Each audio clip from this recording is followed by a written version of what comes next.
Dear members of PAGEV, ladies and gentlemen, good afternoon. I'm very happy to be here. Thanks very much for the invitation to speak to you. Thank you very much for the introduction.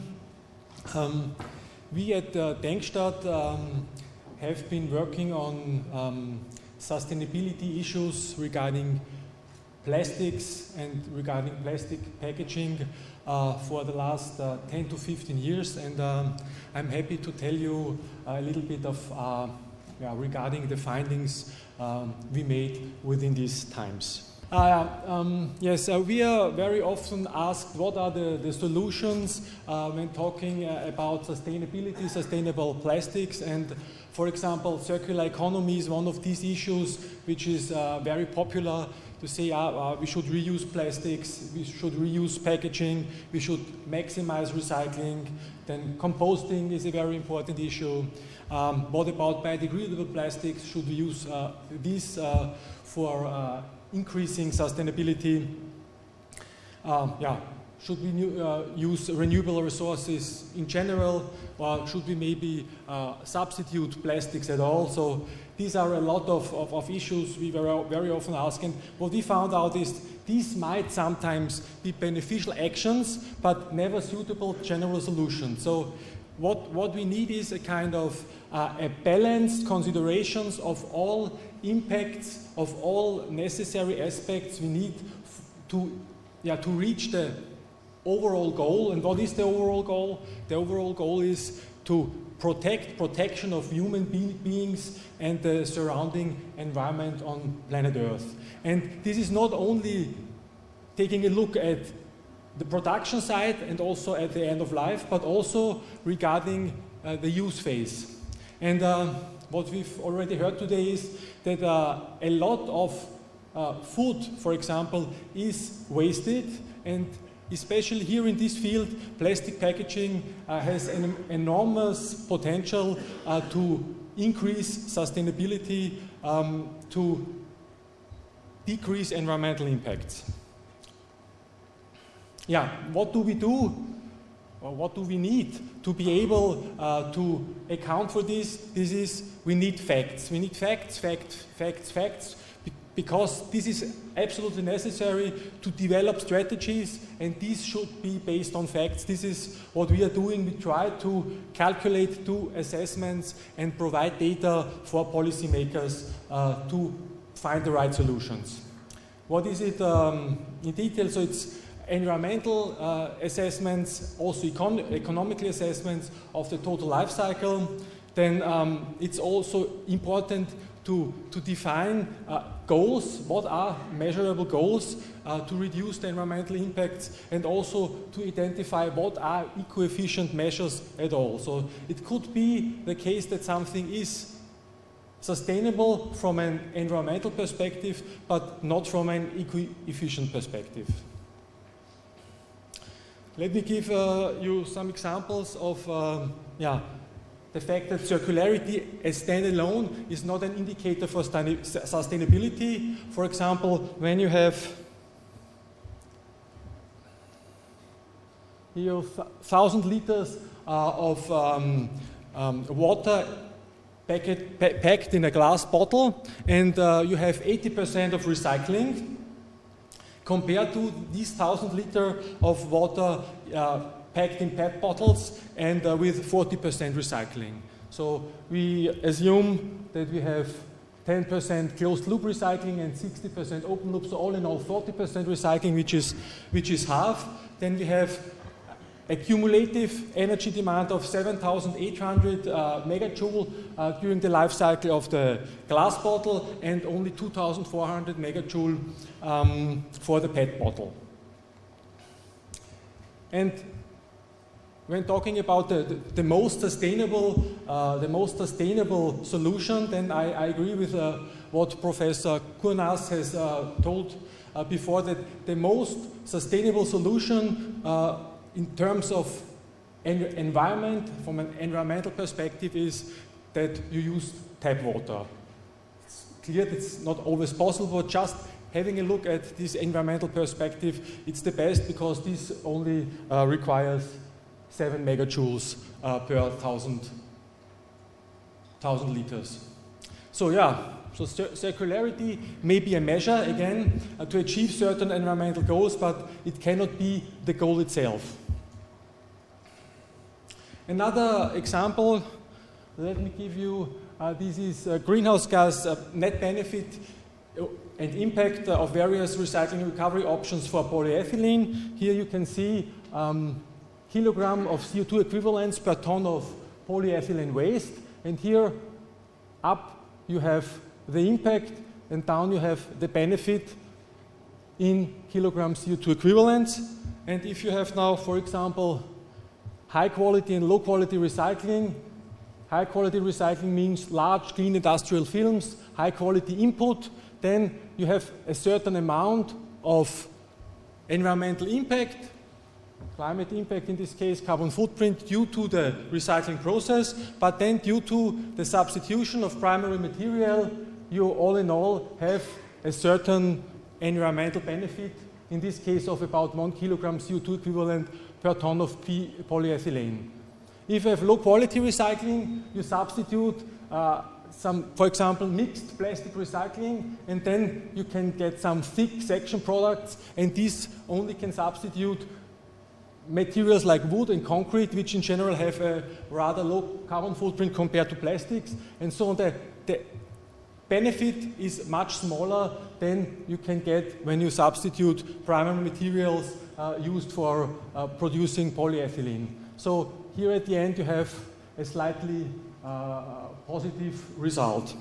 When you compare this now to incineration, energy recovery, at the right end you have municipal incineration. In a municipal solid waste incinerator, there you also can substitute primary energy carrier, but with a rather comparable low efficiency, and so at the end you have an impact of about 1.5 kilograms CO2 equivalents per ton of polyethylene. But if you put it into, for example, a cement kiln or a fluidized bed incinerator, this operates with a much higher efficiency, and you can substitute this primary energy carrier, and you have a netto benefit at the end, which is about, let's say, 0.8 kilogram CO2 per ton of polyethylene. So what you can say is that there is no simple waste management hierarchy which can be derived. You cannot in general say that recycling is better than energy recovery. It always depends on certain circumstances. So if you have a high quality recycling, this cannot be beaten, that's the best, but if there is a low quality recycling, you always have to take a look on maybe there are other solutions which are better, like for example industrial energy recovery. Yeah, the dimensions of packaging ecology. When you look at the total life cycle, it's always important to have a look at all phases: production phase, use phase, and also end of life phase.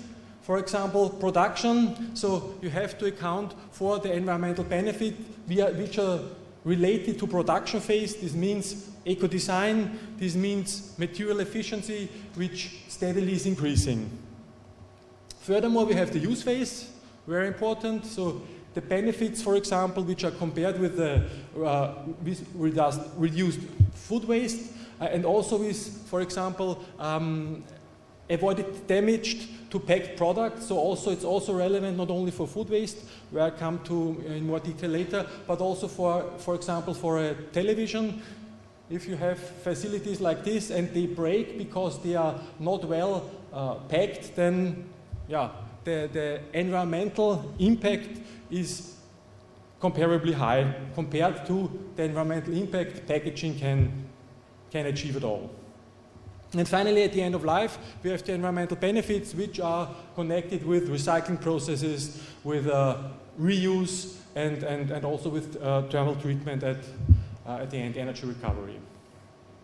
Yeah, last year we were moderating a Plastics Europe workshop series, and there was this issue of also recyclability versus use phase benefits protection of the product, and as an end of this stakeholder workshop series, we tried to find a kind of eco-design with plastics definition, and within this, among other things, it was defined that what is important, it is important for eco-design with plastics to have a kind of optimized production, energy efficiency, material use. Then the functionality in the use phase should be considered, then recyclability and the share of recycled content, and increased reuse and recycling. So these are the key factors to be used, to be considered regarding sustainable development. And what I've already mentioned before is the use phase, and the use phase is very much connected with functionality when you talk about plastic packaging. So what we discovered is the optimized function of packaging is the most important environmental benefit. So that's also what we've done. What we try is to quantify this and then also to communicate. So also a reason why I'm here today, luckily to tell you of this effect out of the used phase, especially regarding plastic packaging. So we did several studies on that, and for example, one, this is a study from 2015, which then was updated 2017. So we took a look at different plastic packaging solutions for several food types, and it was tried to optimize these packaging functions, and the question was, what is the effect, how much in this case of CO2 can be saved. And the examples were, we had a steak, then we had a sliced cheese, a yeast bun, garden cress, and a cucumber. And all in all, we can say that for most of the examples, we had a kind of decrease of 90% of food waste when using this optimized plastic packaging. So this 90% means this is, we had a certain functional unit of food which is eaten, and we counted the food waste which occurs at the retailers and compared it before the changing of the packaging and afterwards. And as I've said, 90% was the reduction, the, let's say, average reduction for these examples. And the last example, the fifth one, the cucumber, there was it about 50%. So let's go a little bit more into detail for some of these. So for example, for the steak, there we had a kind of MAP tray packaging before, and this was then substituted by a Darfresh vacuum skin packaging, and the shelf life could be extended from 6 to 16 days. And yeah, it enables the ripening of the meat within the packaging, and it's not necessary to change this. And all in all, there was a reduction of food waste by 9%. So it was, before it was 12%, and afterwards only 3%. So to go a little bit into detail, on this chart you see the carbon footprint of the steak. Here again the carbon footprint in grams per functional unit, and the functional unit is the consumed amount. So this is one piece of 330 grams of the steak. So this is not accounted because we said this is the same before and after, but what has changed is the production of the wasted food. So before we had a certain amount which significantly was decreased. Production of food waste was decreased by 75% compared with the production of the packaging itself. This stayed rather similar and was comparably small. So the benefit of reduced waste is 10 times higher than the impact of the production of the packaging. And you also see that the other things here, you have the wasteful treatment, so the steak, the food waste which actually occurred then was further processed to high quality pet food. So we had at the end also a kind of substitution factor due to the fact that there no primary material had to be used. But all in all, there's the factor of 10 still relevant, and differences regarding production recovery of packaging are comparably small, as well as any transport issues. If you go to the second example, that's the one of the sliced cheese. There we compared to sell the cheese at the counter with a certain scenario, and then to substitute it by an optimized packaging like this, which can be taken out of the shelf. And before we had a kind of 5% of waste rate at the retailer, and at the end, after it was changed, it was only 0.14%. Also going into a little bit more detail here, again you see the gram CO2 here per 150 grams of sliced cheese, which is the functional unit here. And you see the production of waste cheese here was decreased by 69 gram CO2 equivalents. In comparison, the packaging carbon footprint afterwards, taking this kind of optimized packaging, this increased by 28%, but all in all you have a factor combining the impact and benefit, to say taking this ratio of smaller amount of production of the wasted cheese compared to the production of the packaging. All in all then you have a factor of about 2.5. And you again see transport and also packaging recovery, as well as the waste treatment of cheese, have a comparably small influence. Yes. And final example is the cucumber. Here we compared no packaging at all versus a PE film. This has a prolongation of the shelf life as a consequence, and also a less moisture loss. And here we had 4.6% of food waste instead of 9.4% at the retailer. Also you can see again CO2 per functional unit, which here now is 1 cucumber, and here you have the production of the wasted food also decreased. Here we have no packaging production at all because we had no packaging assumed, and also again these points are not relevant, and we can say 50%, as I've mentioned, the food waste was reduced. And here it is interesting to see that if you turn several screws, there could also be an option. This was the only case where there are scenarios. We took average scenarios, but there could be also let's say more or less extreme scenario where the cucumber, which is unpacked, has a better performance. For example, when you take seasonal field cucumbers, which are produced nearby, so they have a rather low carbon footprint. So if they are lost, then not so many CO2 is lost. So if they are from regional sourcing, and also if the total waste rate due to missing packaging protection does not rise by more than 6%. So this is also a kind of fact. If this rises high above, then the unpacked solution is the better one.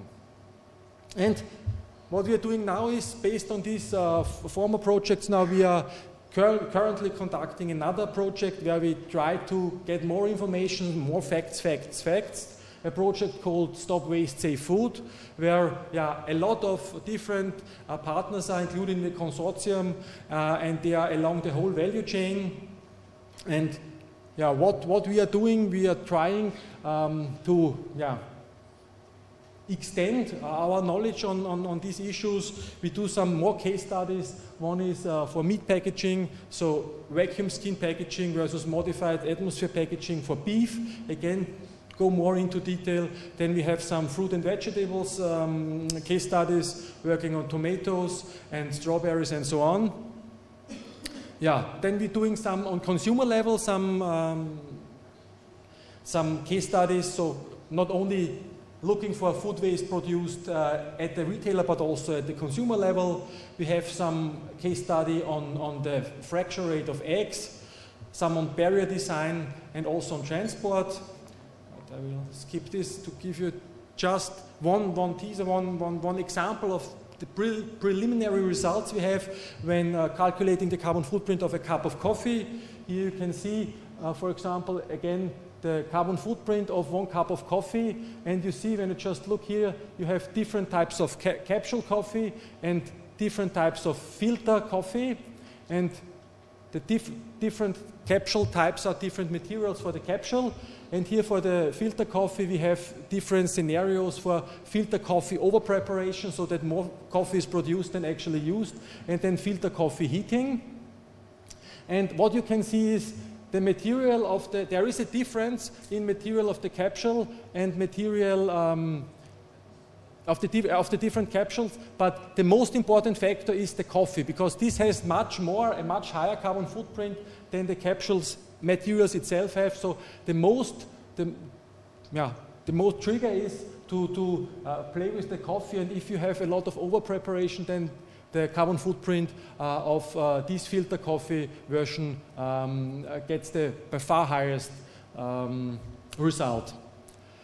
Yes, let's come to the conclusions. So optimized packaging provides in most of the cases environmental advantages. So the reason is that the carbon footprint of the prevented food losses, the avoided food losses, is in most of the cases much higher than the carbon footprint of the used packaging.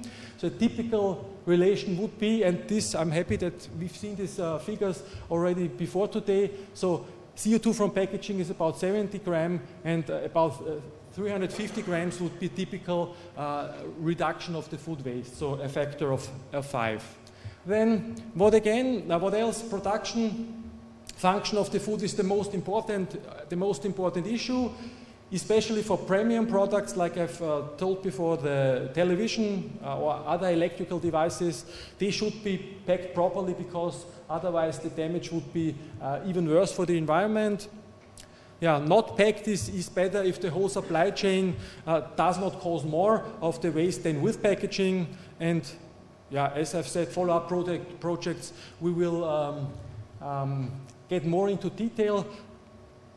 A sustainable design formula I also wanted to show you. So we thought what would be sustainable design. So if you have optimal material production and together with a small material damage demand per functional unit, then the most important things from our point of view: high functionality, high quality, use benefits to use this, and then also a kind of optimum regarding recycling and recycled content use. So this takes low eco footprint and our economic and social impacts. Yeah. 2 more slides I think I have, sorry. Design for recycling, yes. Recycling is good, of course, if the function of the packaging is not affected. This is the very important thing, and this is something we've realized quite often in the past, is due to going for circular economy to improve the recycling, that you say, okay, don't care about functionality. And this is something, functionality is, especially for sustainable plastic packaging, the most important issue. Yeah, the mass of the packaging should also not be significantly more, then it's also not good, because if you have a more mass, then this also has a carbon footprint, and also a matter is the cost, so should not be exceed a certain amount. Further factors I will skip. Yeah.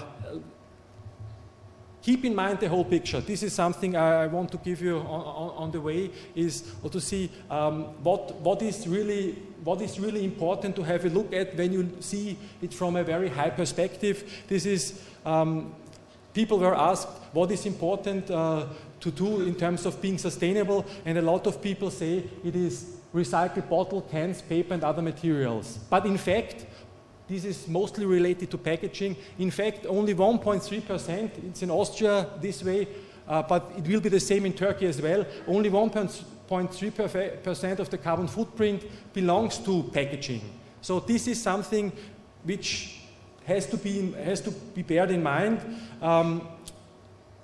To say what is the relation?